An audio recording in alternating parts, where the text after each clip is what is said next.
Napa? Ngomongne apa? Ngomongne niki lho Pak, Masya Allah panitia jan sip tenan dina iki Pak. Ngopo sipe perkara apa? Mata saya itu jadi melek-melek ini Pak, gara-gara gitu Pak, enek pentol, enek kotaan, enek sego botok, terus enek jeruk, anggur, susu, terus diparingi kerupuk, terus jangan lengkap Pak sajane Pak. Nah, kuwi sing jenenge gupuh lungguh karo suguh ki ditindakne karo penjane Pak Gianto Pitik ya ta. Iya, makanya. Terima kasih ya untuk Pak Gianto.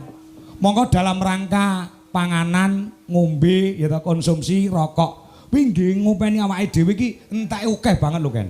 Nggih, leres. Mongko nalika jaman ngejob bapak kuwi ora diperhitungkan. Lah saupamane sesuk bar wayangan aku ditimbali karo Pak Gianto, Mas Kangko, niki gandeng wayangane rampung, nuwun sewu nggo itung-itungan malih. Niki nggih rokoke kanca sampean sing cacat